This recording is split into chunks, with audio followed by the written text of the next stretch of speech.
레버리지. 레버리지는 이걸 한번 보자. 레버리지는 지금 이렇게 보면 제가 이미 찾아놨어요. 레버리지의 뜻, 뭐 행동력, 지뢰작용. 우리가 생각하는 건 지렛대가 맞아. 많이 써. 경제, 지렛대 효과. 차입금을 활용하여 자기 자본의 이익률을 높이는 일. 남의 돈을 빌려와서 자기 돈에 플러스 해가지고 투자를 하는 거야.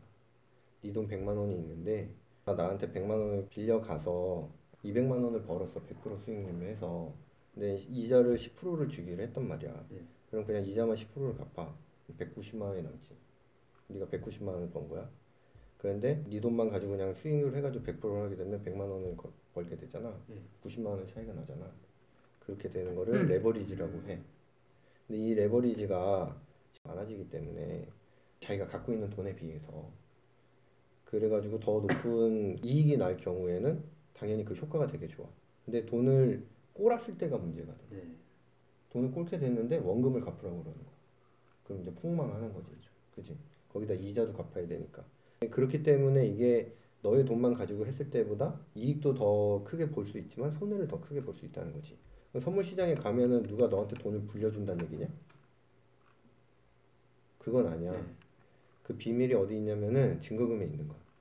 실질적으로 한 거래 하기 위해서는 1320불만 있으면 되잖아. 근데 이 실제 계약이 크기라는 거는 10만 불의 크기인 거야. 10만 불이 있어야지 이 계약을 할 수가 있는 거지. 증거금이라는 게 없다고 그러면. 근데 1320불을 가지고 10만 불 크기의 계약을 할 수가 있는 거야. 돈을 어디서 빌려온 것 같은 효과를 내는 거지.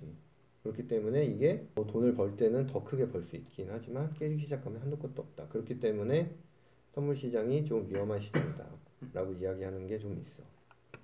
그 다음 우리 첫 번째 강의 시간에 배웠었지. 포지션 진입과 청산이 굉장히 중요하다. 시기나 이런 게. 근데 거기엔 하나의 조건이 있어. 유동성이라는 건데 시장이 들어갈 때 마음 편하게 들어갈 수 있느냐 없느냐의 문제인 거야. 나는 어떻게 표현을 하냐면 호가의 두께라고 표현을 할 거야. 잔량이 이렇게 있지 다른 사람들이 호가를 이렇게 둔 거야. 지금은 뭐 4개밖에 없긴 하지만 이거 계속 바뀌어. 특히 이제 뉴욕장 가면 이게 막 100개, 200개, 300개씩 쌓여. 많잖아. 근데 우리가 10개, 20개씩 이렇게 거래하지 않아. 10개, 20개면은 거의 달러로 거의 100만 불에 가까워. 100만 불이 얼마? 10억이 넘잖아. 그걸 우리가 거래할 필요가 없어. 우리 앞으로 그냥 할 거면 한 계약, 두 계약밖에 안 할 거야. 왜냐면 우리의 목적은 우리가 일을 통해서 벌어들이는 캐시플로우를 좀 더 늘리는 데 있으니까. 근데 실질적으로 자기가 한 계약을 갖고 있는데 나오고 싶어. 근데 이게 한 계약이 없어. 그러면 유동성에 문제가 있는 거야. 근데 지금은 충분히 문제가 있다고 볼 수 없지. 근데 이게 항상 이렇게 맞냐? 그렇진 않아. 우리 한번 그러면 팔라디움이라는 이거를 한번 보자. 호가가 다 한 개, 한 개, 한 개 이렇게밖에 없지. 이거 같은 경우는 아까보다 두께가 훨씬 작은 거야. 그래서 호주 달러에 비해서 이 팔라디움 시장은 유동성이 적다라고 이야기할 수 있지. 더 웃긴 건 뭔지 알아? 개시 증거금이 13,475불이야. 증거금이 높다는 거는 그만큼 위험한 시장이라는 걸 이야기하기도 해. 그러니까 우리가 실질적으로 거래를 할 때는 이렇게 유동성도 많고 호가도 타이트하게 붙어 있는 그런 시장을 찾아서 거래를 하면 이런 레버리지의 장점만을 할 수가 있다. 기본적으로 이제 선물 시장에 대해서 알아봤어. 그 다음에 우리가 알아볼 거는 국내 선물 시장하고 해외 선물 시장의 차이를 좀 알아볼 거야. 왜냐면 우리는 앞으로 주식에 대한 이야기도 조금 할 거고, 그리고 선물을 할 때는 해외 시장에 대한 이야기를 좀 할 거기 때문에, 이게 선물 시장에 대한 이렇게 그게 좀 이미지가 안 좋다 보니까 지금 우리나라에서는 이게 뭐 시행된 지 한 2년 됐나? 국내 선물을 거래를 하기 위해서는 사전교육 20시간 및 모의고려 50시간을 이수를 해야 돼, 기본적으로. 아니면은 관련 분야에서 일을 했다는 증명이 있거나, 나는 관련 분야에서 일을 했다는 증명이 있기 때문에 크게 문제가 없지. 아니면 뭐 법인을 세워서 하든지. 근데 개인 투자자가 하기 위해서는 처음 시작할 때는 이러한 일들이 필요를 한다. 교육이나 모의고래를 해야 된다. 근데 해외 선물은 위와 같은 사전 선결 조건이 없어. 그리고 상품이 되게 다양해. 엄청나게 할 수 있는 것들이 많아. 지수도 진짜 많아. 통화도 종류가 많아. 에너지도 심지어 원유도 브렌트유가 있고 일반 크루드 오일이 있고 난방유가 있고 천연가스가 있고 엄청 많아. 금리도 되게 많아. 금속도 많지. 골드브리, 마이크로 골드, 뭐 팔라듐, 백금은 뭐 시작해가지고 봉축 선물도 코코아, 커피 막 이런 식으로 다양한 거래 상품이 있어. 근데 국내 선물 같은 경우는 이렇게 다양하지는 않아. 그리고 해외 선물 같은 경우는 23시간 거래가 가능해. 그런 장점이 있어. 근데 단점에도 23시간 거래가 가능하다는 단점이 있지. 왜 그럴까?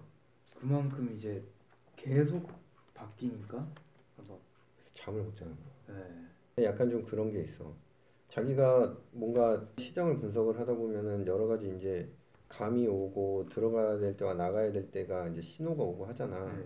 그거를 자기가 편할 때 할 수 있는 게 장점이기도 하지만 그게 만약에 너무 거기에 몰입이 돼서 그렇게 된다고 그러면은 일상적인 생활이 안 되는 수도 있으니까 그런 경우는 이제 자기가 이제 스스로가 조금 자제를 해야 되는 그런 게 좀 있고 그리고 이게 단점이 또 하나 이게 되게 중요한 건데 이게 시장 자체가 지금 시카고랑 뉴욕에 있는 시장이잖아. 네.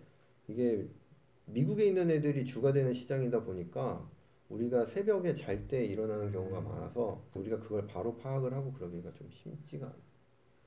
그래서 그런 어려움이 좀 있다.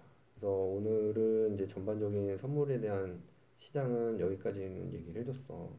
어떤 생각이 드니? 어렵다라는 생각밖에 안 들어요. 일단은. 주식보다 더 어려운 것 같아? 네. 용어나 이런 것들이 약간 주식은 좀 친근한 면이 있는데 선물 같은 경우는 약간 조금 익숙하지 않은 면이 있어서 그런 느낌도 좀 들을 수 있다고 생각을 해. 근데 이게 쉬운 시장이다 아니면 되게 안전한 시장이다라고 얘기하기는 좀 쉽진 않을 것 같아. 근데 내가 하나 얘기해 줄 수 있는 거는 주식보다 위험하다, 주식보다 어렵다라고 얘기하는 건 크게 의미가 없어. 그래서 주식을 할 수 있는 사람이라면은 선물도 충분히 할 수 있다고 생각을 해. 그거에 대해서는 앞으로 이제 강의를 들어가면서 이제 조금씩 익숙해지기 시작하면 그거 할 거니까 너무 그렇게 부담을 가질 필요는 없다. 내일부터 안 나오고 그럴 건 아니지? 뭐 그렇게 뭐 부담 가질 필요는 없고 뭐 여기 구독하시는 분들도 크게 부담 갖지 않고 앞으로 강의 하나하나 천천히 같이 하고 그리고 또 우리가 어떤 한 사람을 전문적인 트레이더나 이런 거를 기관에서 키울 때도 한 최소 뭐 1년 반, 2년 정도의 시간이 걸린다고 보기 때문에 그때까지 여러분들이 선물 시장이라든지 주식 시장이라든지 이런 데 익숙해질 수 있도록 저희가 최선의 노력을 다할 테니 많은 구독과 좋아요 부탁드립니다. 아까 한번 했으니까 네. 좀 무한하긴 하더라. 그러면은 여기서 강의를 마치고요. 회식을 하러 가야 되니까. 자, 그럼 다음 강의에서 만나요. 여기까지. 뭔가 내 거 준다. 응. 끝날 때마다 현자 타임.